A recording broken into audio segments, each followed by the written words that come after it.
ಓಂ ಐಂ ಸರಸ್ವತ್ಯೈ ನಮಃ. ನಿತ್ಯಭಕ್ತಿ ಕಾರ್ಯಕ್ರಮಕ್ಕೆ ಸುಸ್ವಾಗತವನ್ನು ಕೋರುತ್ತಾ ನಾವು ದೇವಿಯ ಸ್ವರೂಪಗಳಲ್ಲಿ ಮಹಾಕಾಳಿ, ಮಹಾಸರಸ್ವತಿ, ಮಹಾಲಕ್ಷ್ಮಿ ಅಂತ ಹೇಳಿ ಆ ದೇವಿಯ ಕೃಪೆಗೆ ಪಾತ್ರರಾಗೋಕ್ಕೆ ಪೂಜೆ ಪುನಸ್ಕಾರಾದಿಗಳನ್ನು ಮಾಡ್ತೀವಿ.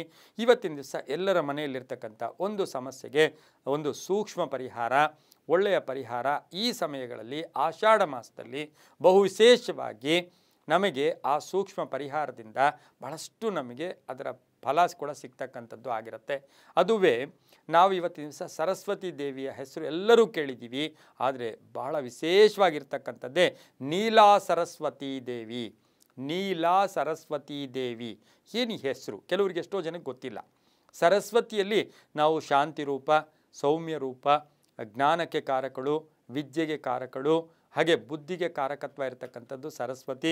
ಇವತ್ತು ನಾವು ಯಾವುದೇ ವಿದ್ಯಾರ್ಥಿಗಳು ವಿದ್ಯಾಭ್ಯಾಸವನ್ನು ಮಾಡ್ತಕ್ಕಂಥ ಸಂದರ್ಭದಲ್ಲಿ ನಾವು ಸರಸ್ವತಿಯ ಸ್ತೋತ್ರ, ಸರಸ್ವತಿಯ ಮಂತ್ರ, ಸರಸ್ವತಿಯ ಪೂಜೆ, ನವರಾತ್ರಿಗಳಲ್ಲಿ ಬಹಳ ವಿಶೇಷವಾಗಿ ನಾವು ಸರಸ್ವತಿಯ ಒಂದು ಪೂಜೆಯನ್ನು ಕೂಡ ಭಾಳ ವಿಶೇಷವಾಗಿ ಮಾಡ್ತೀವಿ. ಆದರೆ ಈ ನೀಲಾ ಸರಸ್ವತಿ ದೇವಿ, ನೀಲಾ ಸರಸ್ವತಿ ಅಂದರೆ ಇದು ಒಂದು ರೀತಿಯ ಒಂದು ವಿಭಿನ್ನ ರೂಪ ಇರ್ತಕ್ಕಂಥದ್ದು, ಬೇಗ ಫಲವನ್ನು ಕೊಡ್ತಕ್ಕಂಥ ನೀಲಾ ಸರಸ್ವತಿ.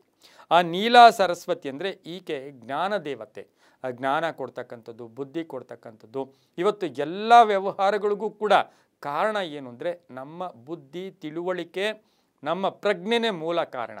ಆದರೆ ಇವತ್ತಿನ ದಿವಸ ಮನುಷ್ಯ ಒಂದು ಸಕ್ರಮವಾಗಿ ಒಂದು ಒಳ್ಳೆಯ ರೀತಿಯಿಂದ ಜೀವನ ನಡೆಸಬೇಕು ಅಂದರೆ ಮೆದುಳಿನ ಶಕ್ತಿ ಚೆನ್ನಾಗಿರಬೇಕು, ಜ್ಞಾಪಕ ಶಕ್ತಿ ಚೆನ್ನಾಗಿರಬೇಕು, ಬುದ್ಧಿ ಚೆನ್ನಾಗಿರಬೇಕು, ತಾಳ್ಮೆ ಇರಬೇಕು, ಸಹನೆ ಇರಬೇಕು, ಅದರ ಜೊತೆಗೆ ಸಾತ್ವಿಕ ಗುಣಗಳು ಕೂಡ ಇರಬೇಕು.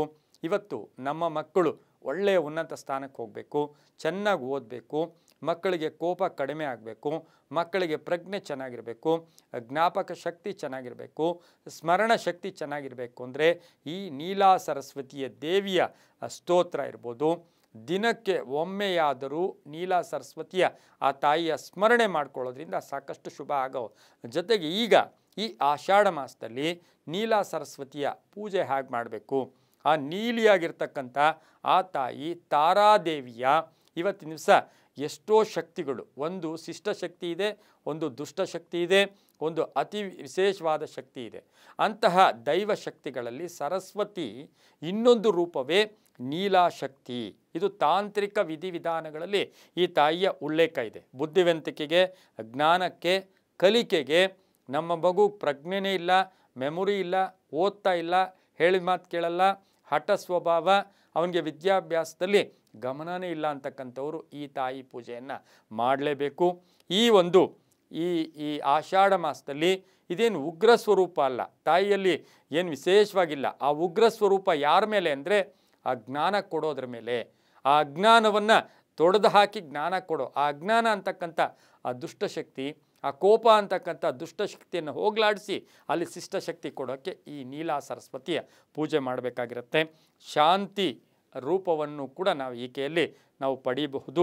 ಈ ಒಂದು ಮೆದುಳಿನ ಬೆಳವಣಿಗೆ, ಜ್ಞಾಪಕ ಶಕ್ತಿ, ಸ್ಮರಣ ಶಕ್ತಿಗೆ ನೀವು ಈ ಆಷಾಢ ಮಾಸದ ಪರಿಪೂರ್ಣ ಗುರುವಾರಗಳಾಗ್ಬೋದು, ಬುಧವಾರ ಆಗ್ಬೋದು, ಬೆಳಗಿನ ಜಾವ ಬ್ರಾಹ್ಮಿ ಮುಹೂರ್ತ ಬೆಳಗ್ಗಿನ ಜಾವದಲ್ಲಿ ನೀವು ಸರಸ್ವತಿಯ ದೇವಿಯ ಸ್ಮರಣೆ ಮಾಡಿಕೊಂಡು ದೀಪಕ್ಕೆ ಪೂಜೆ ಇರ್ಬೋದು ಅಥವಾ ಫೋಟೋ ಇರ್ಬೋದು, ದೀಪಕ್ಕೆ ಪೂಜೆ, ಫೋಟೋ ಆಗಲಿ ಇಟ್ಟು ಈ ತಾಯಿಗೆ ಸ್ಮರಣೆ ಓಂ ಐಂ ಸರಸ್ವತ್ಯೈ ನಮಃ, ಓಂ ಐಂ ಸರಸ್ವತ್ಯೈ ನಮಃ ಈ ಮಂತ್ರವನ್ನು ಜಪ ಮಾಡಿ ಬುಧವಾರ ಗುರುವಾರ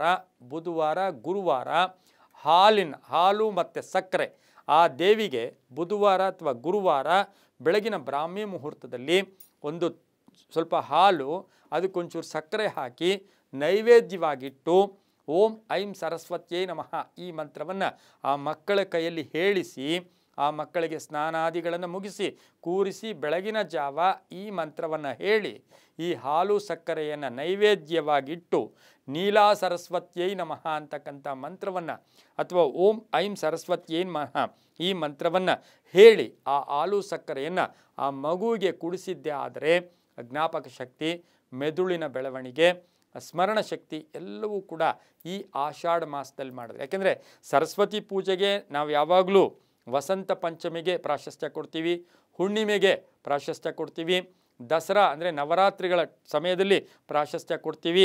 ಅದರ ಜೊತೆಗೆ ನಾವು ಕೇವಲ ಏನಾಗಿದೆ ಅಂದರೆ ಇವತ್ತು ಗುರುವಾರ ಅಲ್ಲ, ಇವತ್ತು ಗುರುವಾರ ಎಷ್ಟು ವಿಶೇಷ ಅಂದರೆ ಸಾಕ್ಷಾತ್ ವೆಂಕಟೇಶ್ವರನ ನಿಜರೂಪ ದರ್ಶನ ಕೂಡ ನಮಗೆ ಗುರುವಾರನೇ ಸಿಗುತ್ತೆ, ಗುರುಗಳ ಅನುಗ್ರಹ ಇರುತ್ತೆ. ಹಾಗಾಗಿ ಈ ನೀಲಾ ಸರಸ್ವತಿ ಆ ತಾಯಿಯ ಕೃಪೆ ಏನಿಲ್ಲ, ಓಂ ಐಂ ನೀಲಾ ಸರಸ್ವತಿಯೈ ನಮಃ ಅಂತಕ್ಕಂಥ ಒಂದು ಚೀಟಿಯನ್ನು ಬರೆದು ಮಗುವಿನ ತಲೆ ಕೆಳಗಡೆ ಇಟ್ಟಿರೆ ಅದು ಕೂಡ ಮಗುವಿಗೆ ಎಷ್ಟೋ ಶುಭ ಆಗುತ್ತೆ ಅಂತ ಹೇಳ್ತಾ, ಎಲ್ಲವೂ ನಂಬಿಕೆಯ ಆಧಾರದಲ್ಲಿ ಅಂತ ಹೇಳ್ತಾ, ಸರ್ವೇ ಜನ ಸುಖಿನೋ ಭವಂತು, ಸಮಸ್ತ ಸನ್ಮಂಗಳಾನಿ ಭವಂತು.